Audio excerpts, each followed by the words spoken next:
So, hello, everybody. My name is Cindy Ingram, and I am the creator of the website Art Class Curator. And that is a website dedicated to teaching art history and art appreciation in creative ways. So, I know for this STEAM conference, a lot of time we add that A in for and then includes art making. So we are, encouraging students to create and build and think creatively. But I also think we need to add in an art looking component to look at works of art from art history and learn to make connections with them and study them. And that just only makes us better, more well-rounded people. So as you're thinking about incorporating more works of art into your classroom, one way to do that is to have students make connections using their body, using their physical presence. So what we're going to talk about in this session is how to use our body to make connections with works of art, to help us interpret them and to be creative and have fun and engage with artworks. Because we all know that engaging with a work of art is so beneficial to our students. It helps them become more aware of their surroundings. It helps them, look carefully and be more savvy when it comes to the images that surround them every day.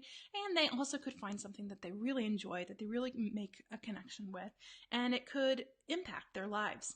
So the more time they spend in front of a work of art, the more value we're adding to their life, because once that artwork is a part of them, once they've made that connection, that artwork is with them forever, if they've made that personal connection. So there are many ways we can use our body to connect with works of art. But first, I'm going to give you just a couple tips on how to engage your students in discussing a work of art, because usually you want to begin with some sort of discussion. So I'm just going to go over some of my basic tips. Now, you can visit my website, artclasscurator.com, for more expansive resources on talking about art with kids. But we're just going to go over some of the basics right now. So my main number one strategy for talking about art with kids is called Visual Thinking Strategies, VTS. And that is not developed by me. It was developed by a company called Visual Understanding and Education, Philip Yenawin and Abigail Housen. And they basically advocate you using these three questions to talk about a work of art. And that is, what's going on here? What do you see that makes you say that? And what more can you find? That is all you need to ask to get those students to think and talk about works of art. So the first question, what's going on here, makes them go straight to the meaning, the narrative, and they start to try to figure out what the artwork's about. And then the second question, what do you see that makes you say that? Makes them think about what they're saying and think about what they're observing, kind of think about their own thinking. And what more can you find prompts them to continue thinking and to continue looking. And your job as the facilitator of the discussion is to keep the discussion going, to make connections from what one student says to another, and repeat what they say, validate what they say, and prompt them to continue thinking. So really, that's all you need to do. And it's so simple. And you can find more resources about VTS online. If you just Google VTS into YouTube, you can find a lot of examples of people using the strategy, and you can see them in action. So it's a really excellent way to talk about art with kids. A couple tips I have for you is to not give away information. So you might know a story about the artwork and it might be really interesting to you and you want to share it. I would hold off on doing that because you want the students to make those connections for themselves. So if you know the meaning of an artwork, it's better to wait and let the student come up with their own meaning first. So I think that's probably my number one tip. And just keep them going, keep them thinking, keep them looking, keep that discussion going, because the longer it goes, the more connections you can make. Let's go into talking about the kinesthetic connections. So one reason you would do a kinesthetic connection is to help assist the interpretation of the artwork. This is an Nkisi Nkondi power figure from the Congo people of Western Central Africa. And that's Congo with a K. And this artwork is super fun to look at. It's really interesting. The students have a ton to say about it. So I would start the discussion, asking them to share their thoughts. But then once you've asked the questions, you've really kind of picked it apart, that's when the fun happens, is you stand up, have all the students stand up and put themselves into the pose of this sculpture. So if you're watching this right now, I want you to do that. Will you please stand up and put your hands on your hips and stick your booty out and lean your shoulders forward, open your mouth and put your chin up, square your shoulders, and think about, and plant your feet on the ground, your knees slightly bent, and think about what it feels like to be in that position. So the students love this. They freak out, they laugh, they think it's really funny. And then I say, well, how do you feel in this position?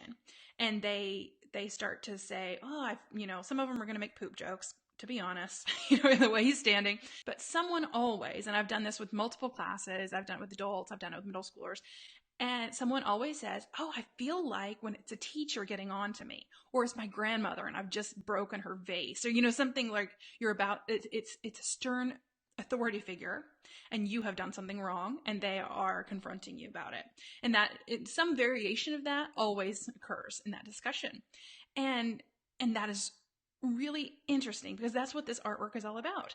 This is a hunting spirit. So and all of those nails in the body, every time one of those nails was hammered in, a promise was made. If that promise was broken, then the spirit of the Nkisi and Kandi power figure will come and hunt the person who broke that oath, hunt them down and punish them for what they've done.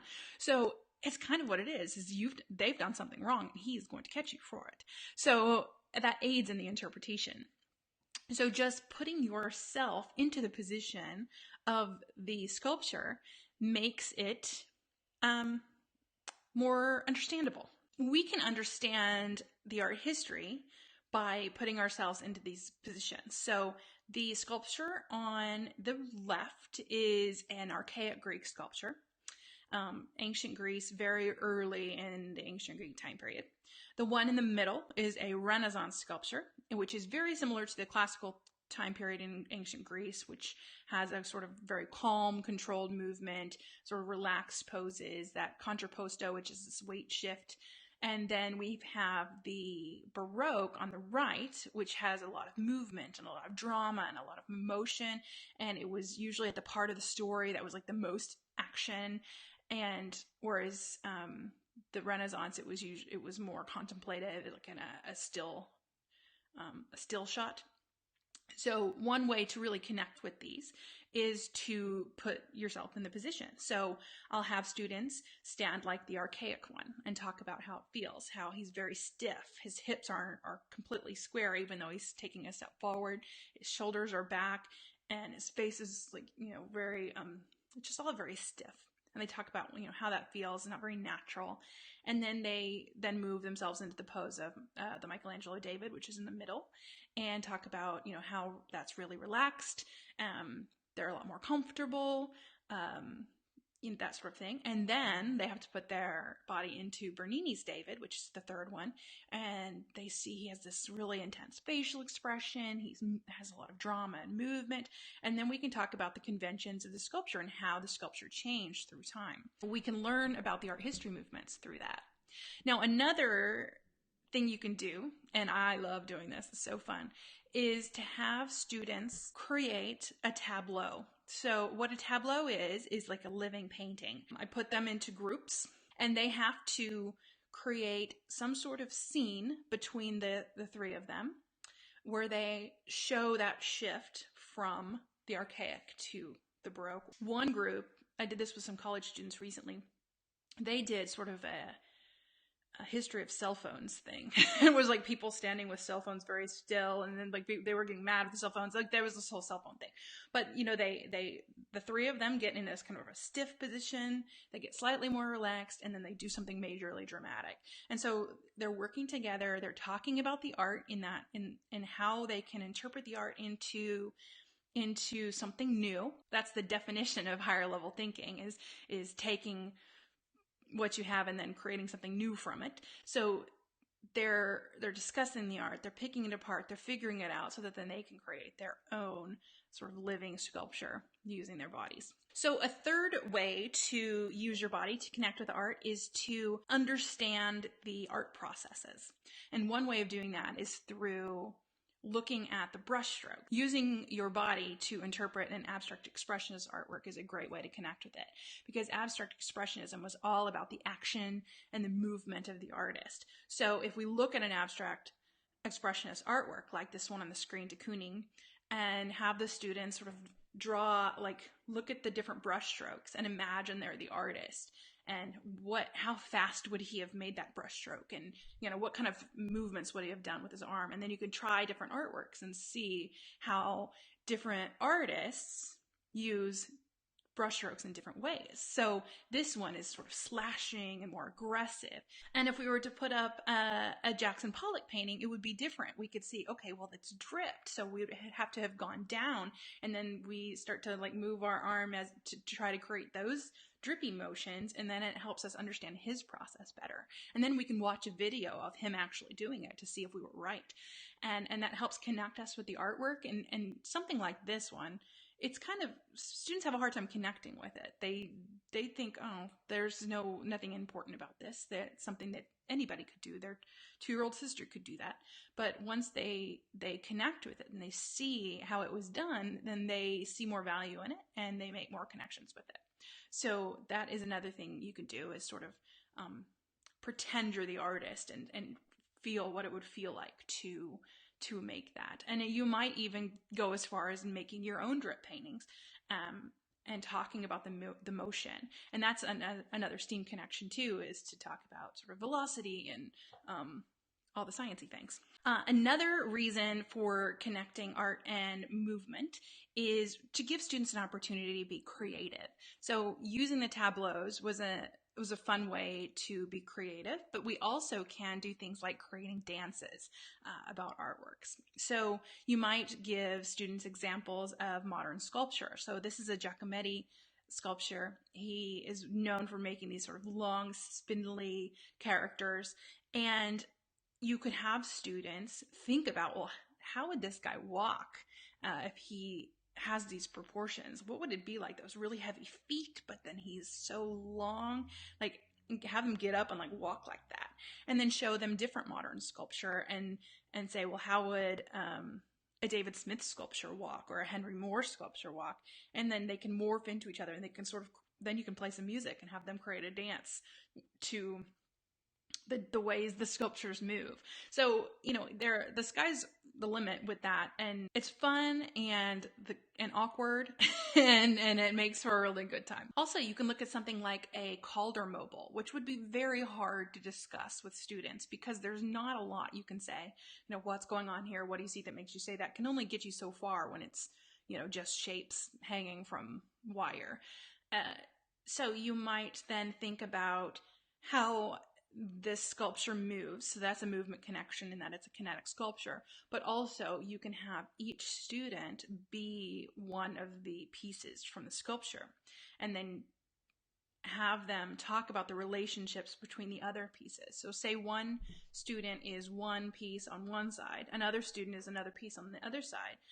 Have them think about, well, what happens if I move this way? Which way will you move?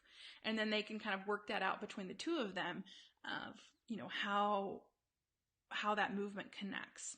So that's another fun activity to try with movement. So those are several different ways you can use movement to connect with works of art, and I hope you give them a try. And I would love to hear how it goes for you. You can visit me at artclasscurator.com. You can send me an email, cindy@artclasscurator.com, and tell me how it went, or you can visit me on Facebook. So thank you very much, and I hope this inspires you to go out, pick an artwork, and explore it with your students through movement. Have a wonderful rest of your conference. Bye.